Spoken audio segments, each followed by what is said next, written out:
Out of Tove believers, good evening. I hope that your Friday has gone well and it continues to go well as we ease into the evening and nighttime hours. And Shabbat Shalom for everyone observing. Good Shabbos to everyone.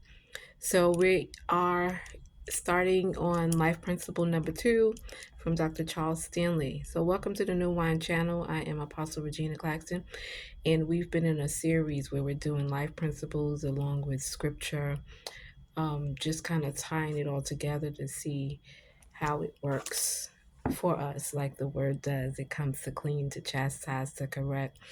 The scripture says, "Yeah, the word is a lamp unto my feet and a light unto my path." So that's what we want from the word. So let's jump right in. So we're talking about Saul now, and we're in First Samuel chapter 15.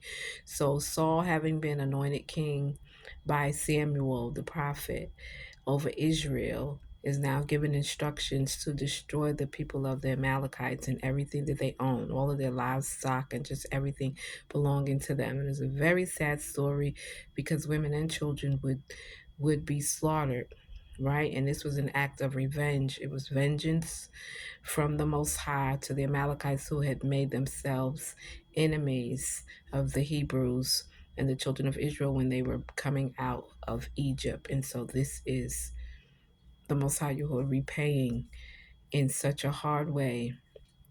However, he's sovereign, and this is what he decided to do. So, given Saul these directions, Saul went ahead and followed some of the directions and not all. So it was considered to be disobedient.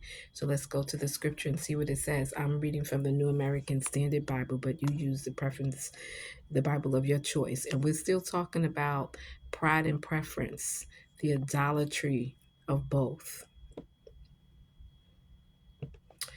Okay. So let's pull it up here.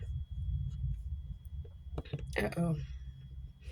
All right, I'm going to read verse 11. So here is the Most High Yahuwah speaking to the prophet Samuel after he realizes that Saul has disobeyed him. I regret that I had made Saul king because he has turned back from following me and has not carried out my commands. And Samuel was furious and cried out to the Lord all night. So Samuel, this is verse 13. So Samuel came to Saul, and Saul said to him, "Blessed are you, O Lord of the Lord. Blessed are you of the Lord. I have carried out the command of the Lord." So Saul is in denial. He thinks getting the job halfway done counts as completing it. So that's his pride, his arrogance, ego, and his preference. He did it the way he saw fit. And a lot of times we do that too. We have directions, but then we deviate. We take a detour. We do it how we think it should work. We use our logic, or we use what we decided to be efficient or in order.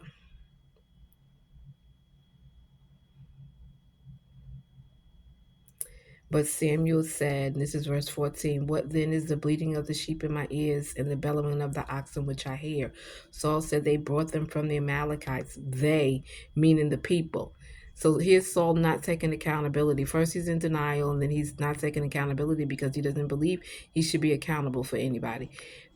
He created the narrative that he did a partial job or halfway, so that should be good enough.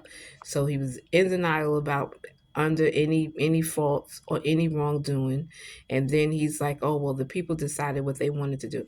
The people decided what they wanted to do because Saul decided what he wanted to do. If you are in leadership or you are parenting children, they're going to live by your example. They're not going to go against what they see you doing. Whatever actions you take, whatever behavior pattern you follow, that's what they're going to glean and learn, and that's what they're going to follow. You can't say, don't do as I do because I'm grown. Well, don't expose them to things that are too much for a child to handle, would be my advice and suggestion to you. Otherwise, they're learning from your example. They're gleaning from what your actions and behavior deem, acceptable, and then they'll follow through. So he blames the people. They bought these sheep and oxen from the Amalekites. They spared the best of the sheep and the oxen to sacrifice to the Lord, but the rest we completely destroyed. So here go the pride and preference. Saul decided that it was okay that the people picked the best of it, and justifying it by saying that the Most High loves sacrifice, and He does honor sacrifice. He honors us when we sacrifice, when we deny ourselves. We go against our comforts and inconveniences to give up something, to be in His presence, to share in intimacy, to follow Him or to be in His will. But sacrifice wasn't appropriate for this time. The directions were to destroy everything and everybody, and that was it, to the letter, to the T. They did something else. We can't fool God. You can't get Him to change His mind when He sent out direction and instruction. It's best for us to humble ourselves and to obey. It's best for us to submit to discipline, obey, and go on, because we're blessed when we obey. So He tells them, no, stop. Verse 16, stop and let me inform you of what the Lord said to me last night. And he said to him, let him speak. He said, it's not true, though you were insignificant in your own eyes, that you became the head of Israel. Is it not true that you were insignificant in your own eyes, that you became the head of the tribes of Israel? For the Lord anointed you as king over Israel, and the Lord sent you on a mission. He said, go and completely destroy the sinners, the Amalekites, and fight against them until they're eliminated.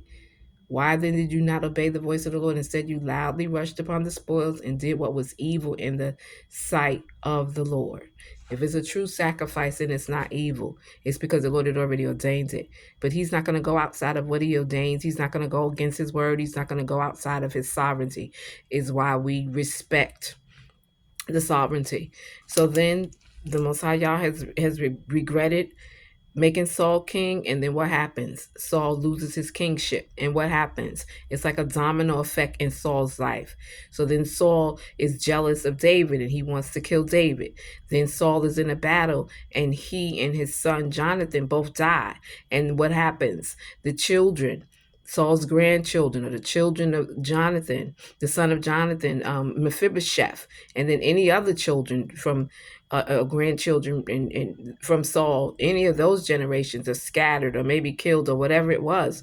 But we hear about Mephibosheth having been carried by a nurse to escape once Saul and Jonathan have been killed, and then he lives impoverished in Lodabar, injured, because of the fall, and none of his inheritance until David sends for him and then rescues him.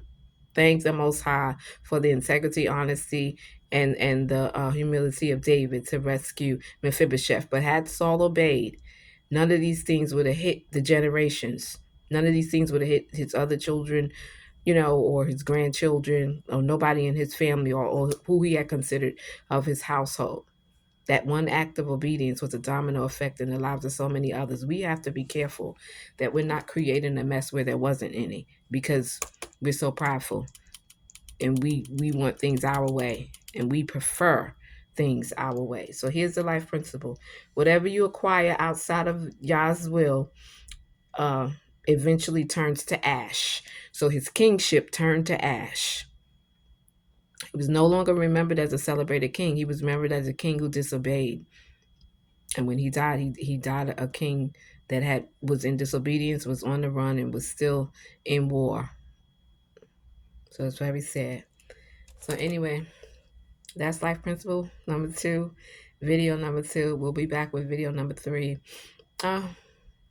in just a little while. All right, see you then. Thank you for listening. The Most High bless you.